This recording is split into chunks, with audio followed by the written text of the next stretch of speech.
বন্ধুরা এই দেখো, এটা হলো ঝাড়খণ্ড আমাদের কুকুনুকি আশ্রম। শ্রী শ্রী স্বামী শোকানন্দ পরমহংসদেবের নিজের হাতে গড়া আশ্রম এবং নিজের হাতে গড়া এই সাগর, যার নাম মঙ্গল সাগর। তো আমরা গিয়েছিলাম কিছুদিন আগে, তোমরা সবাই জানো। তো সেখানে গিয়ে মঙ্গল সাগরে সবাই আমরা নেমে গেছি স্নান করতে। এই দেখো চানের বাবা সাঁতার কাটছে, মানে পুরো 1.5 ঘন্টা লাগেছে। ওইখানে আমরা 3 দিন ছিলাম। এই 3 দিনই পুকুরে মানে সাগরে গিয়ে মানে প্রায় 1-1.5 ঘন্টা সাঁতার কেটেছে। মানে কি বলবো, এত ভালো লেগেছে ওদের।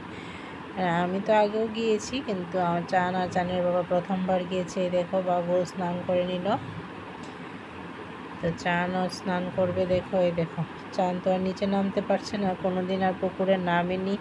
তো এখন সেই সাগরে গিয়ে বাবা যেভাবে সাঁতার কাটার চেষ্টা করছে তো সেভাবে করছে। এখানে অন্য গুরু ভাই বোনেরাও ছিল, সবাই স্নান টান করছিল। আমরা দুপুরবেলায় গিয়েছিলাম 1টার সময়। তো এই দেখো, তো ওকে বন্ধুরা, বাই বাই।